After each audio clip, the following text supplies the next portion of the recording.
या कार्यक्रमाला उपस्थित असलेले पॅन्थरचे सर्व नाव न घेता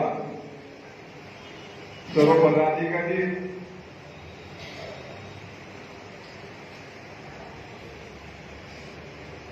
दलित पॅन्थर या संघटनेचा वर्धापन दिन 52वा वर्धापन दिन साजरा करण्यात येत आहे. कोणताही कार्यक्रम घेत असताना त्या कार्यक्रमासाठी कार्यकर्त्याची मेहनत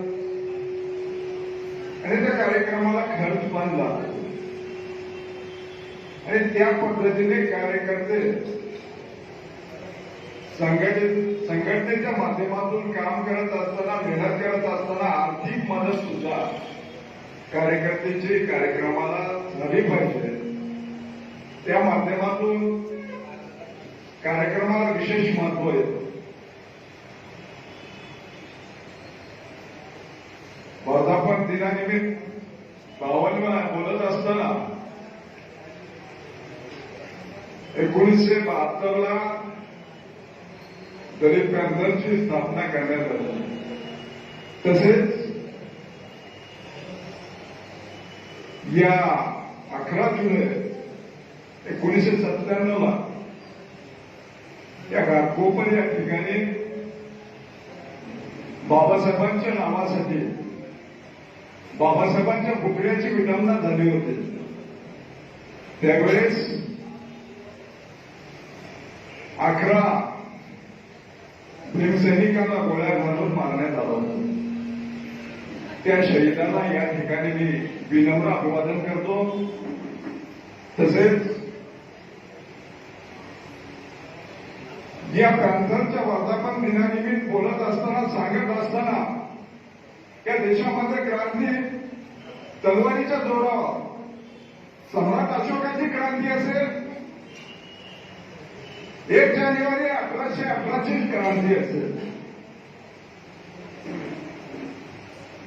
आणि बाबासाहेबांनी लेखणीच्या जोरावर या देशामध्ये क्रांती निर्माण तिसरी केली, पण ते लोकशाहीच्या माध्यमातून केली. आणि या माध्यमातून सांगत असताना या देशामध्ये लोकशाही असताना शूरवीर सिद्धार्थ महाराजची औलाद या देशामध्ये अनेक जिवंत आहे. आणि ती औलाद असेल तर नामदेव ढसाळ साहेब, राजा ठाकरे साहेब, जीवी पवार साहेब यांनी एकत्र येऊन आमच्या या बहिणीची इज्जत लुटली जात होती. त्यावेळेस एक लढाऊ संघटना जी ब्लॅक पॅन्थर संघटनेची डबिंग करण्यात आली आणि या लढाऊ संघटनेच्या माध्यमातूनच, पॅन्थरच्या माध्यमातूनच या देशी महाराष्ट्रामध्ये शिवसेनेची डबिंग करण्यात आली.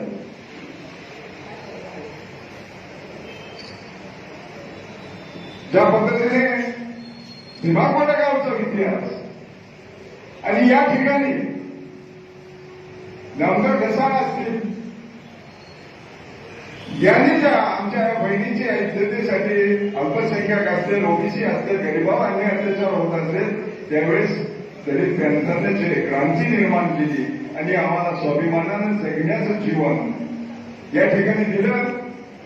नाहीतर हा जर काळ या ठिकाणी जर दलित पॅन्थरची स्थापना झाली नसती तर पुन्हा गुलामीला सुरुवात झाली असती. आणि या मुंबई या ठिकाणी दलित पॅन्थरची स्थापना झाली आणि याच ठिकाणी पुन्हा आमचे नेते राष्ट्रीय बाळासाहेब फडणकर साहेबांनी पुन्हा त्याला ती पुन्हा स्वतःच्या खांद्यावर घेतलेली आहे.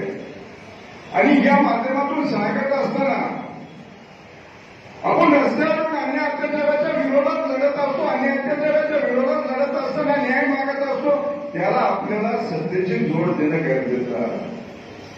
आंदोलन आपण करतच असतो, आंदोलन होत असतात, पण जे बाबासाहेबांनी सांगितलं की सत्ता ही सर्वात मोठी सर्व समस्याची पूर्वी केली आहे.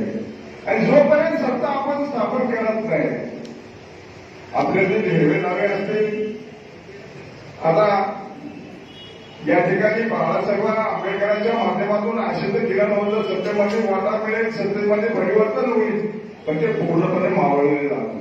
म्हणून आपल्याला दलित पॅंथरच्या माध्यमातून सत्तेकडे वाटचाल करण्यासाठी आणि येथील या बहिणीचे संरक्षण करण्यासाठी पुन्हा आपल्याला दलित पॅंथरची गरज आहे. मागे सांगत असताना नांदेड या ठिकाणी अक्षय भालेरावचा जयंती साजरी केली म्हणून खून करण्यात आला. संकेत भोसलेचा खून करण्यात आला. जितेंद्र मेघवाल असेल, इंद्रकुमार मेघवाल असतील, या देशामध्ये लोकशाही असताना सुद्धा सामाजिक विषमता आणखी चालू आहे. म्हणून या सामाजिक विषमतेला तडा देण्यासाठी हे संघटना संघर्षाचे असलीच पाहिजे आणि याला आपण सत्तेमध्ये कशा पद्धतीने नेता येईल याच्यासाठी आपण या देशामध्ये परिवर्तन करण्यासाठी ही संघटना देशातच नसून जगामध्ये या संघटनेचं नाव झालेलं आहे.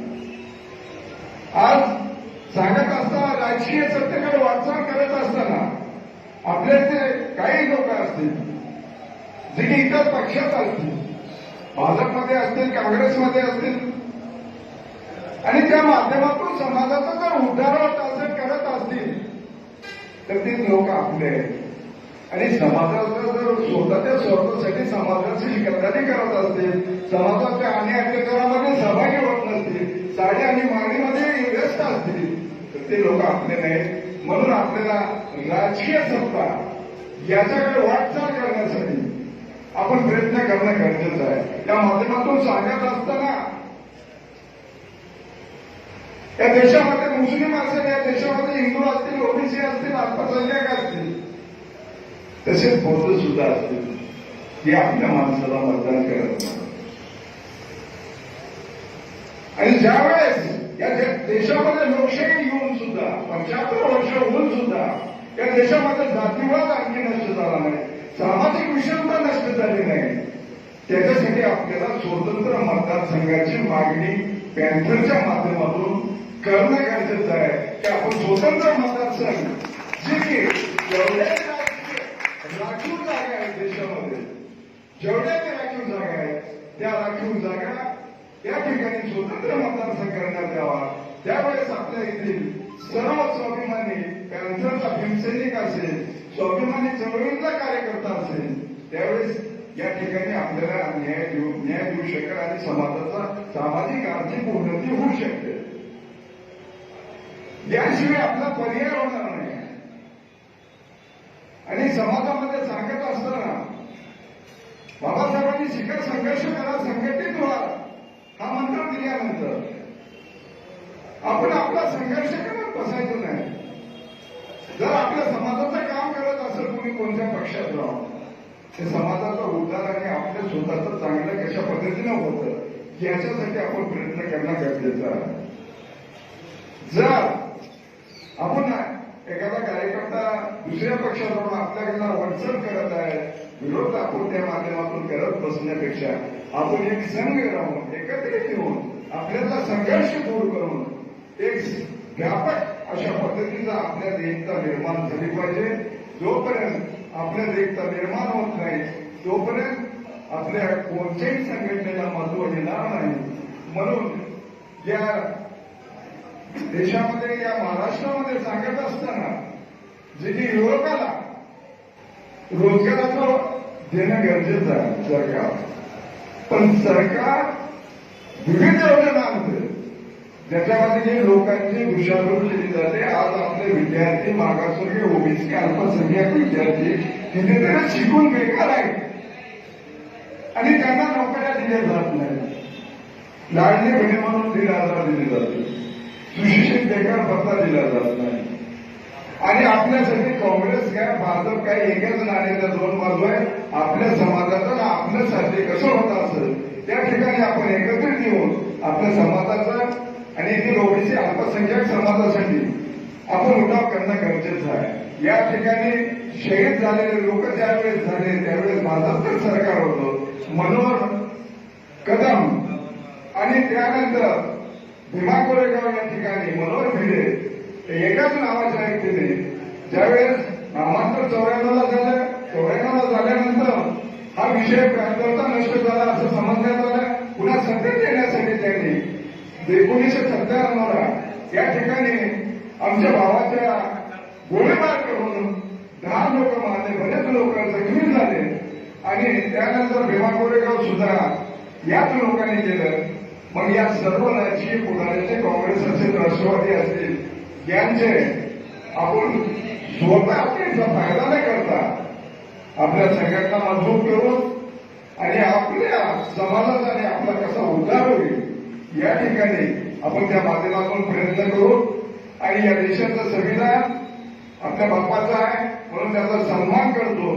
जर आपल्या संविधानाच्या विरोधात कोणी गेलं असेल तर त्या बाप्पाच्यासाठी आपण आपल्या स्वतःच्या आयुष्याची होळी करू शकतो. तर या प्रांताच्या माध्यमातून इथे असणाऱ्या हाडांवर जाणण्याची ताकद आपल्यामध्ये निर्माण झाली पाहिजे आणि निर्माण झालेली आहे.